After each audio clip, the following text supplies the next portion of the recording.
here, in this day and age, not only have we come full front as far as having a network where we can actually store documents on a network, we can actually email documents to one another, but now we have the cloud where we can store things virtually.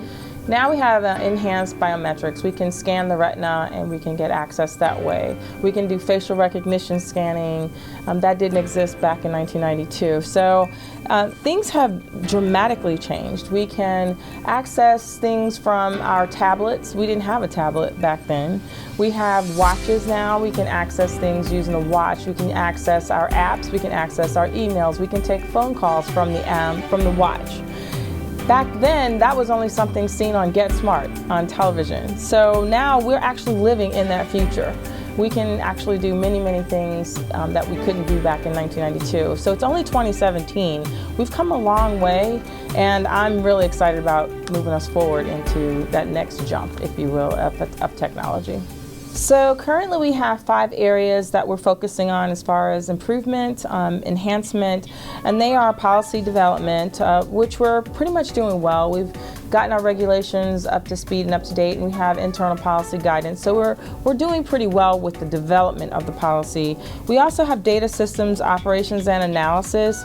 With regard to that, that's still a very manual process. We do data calls to collect the data in, and then we do manual analysis. We have groups of people that actually look at the data that are coming in from various areas and various resources, and they manually pull the data together in Excel spreadsheets, and they do the reconciliations themselves, and they coordinate together. We have group meetings, and we try to make the determination that the information and data that's presented is accurate and it's reliable, and so that's still very much a manual process.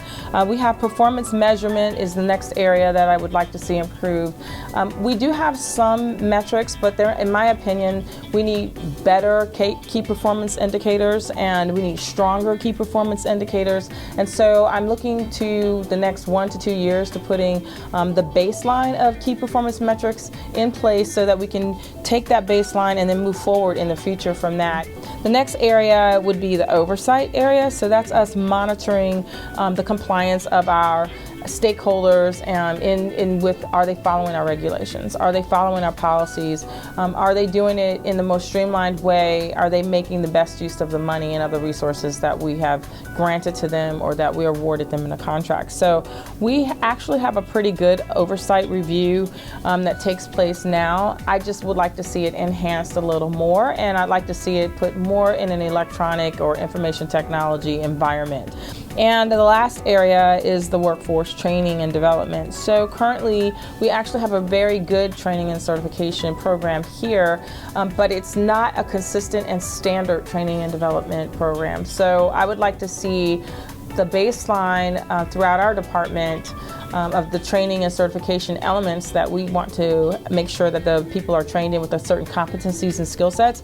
I would like to see us standardize that in a better way. Basically, if we use our technology a little better and ensure that we can have virtual training, online types of training, distance learning types of training, use more of that, then we can ensure that we can affect a larger cadre of our workforce and make sure that they're trained appropriately and efficiently and effectively. And if we're updating the infrastructure, that they can get the proper infrastructure training as well. When I say innovations in information technology and infrastructure, in order to get to that level, it's a major jump. It's not using the current information technology infrastructure that we have. It's using what we know that exists. It exists in certain other environments. I would like it to exist in the federal environment, in the federal space, if you will. We have the ability for me to say it, not for me to have to sit and key it in. We have the ability to use artificial intelligence. So we're already using business intelligence in our softwares, but we have the ability to actually use artificial intelligence and have it do some of the thinking for us and have it run some of the scenarios. But I can see us upgrading and enhancing our infrastructure, and that's what I mean by innovation. I mean for us to really take a good sound look at the infrastructure that we have in place and where we can go in the future, and let's move. With regard to us enhancing our innovation and our infrastructure, I could imagine that our customers, which are our grantees, and our vendors that we fund, would actually be impacted as well, because they would have to also have a receiving type of infrastructure in order for us to communicate appropriately to them. So this would be like a joint venture, if you will. But once everything is in place, and I'm not saying it's going to happen overnight, I think this is something we need to look to now and put our feelers out now, and let's start communicating about it now. But I could imagine once this occurs that we would no longer have a miscommunication, like I sent you an email 3 days ago, you haven't responded. I sent you a text message, I sent you a telephone call, and it's not, you didn't see it. Oh, I thought you got it, or it got hung up somewhere. I could imagine that they could just say to their virtual device, please call Andrea, and it will call me virtually, and my hologram would pop up, and I'd say, hi, what's going on? And they'd say, we're having a problem with this grant. You funded it for this and that, and this isn't working out for us. And they could actually have a real-time, almost like a face-to-face conversation with me with my hologram. So some people might say, well, Andrea, they can do that now with FaceTime.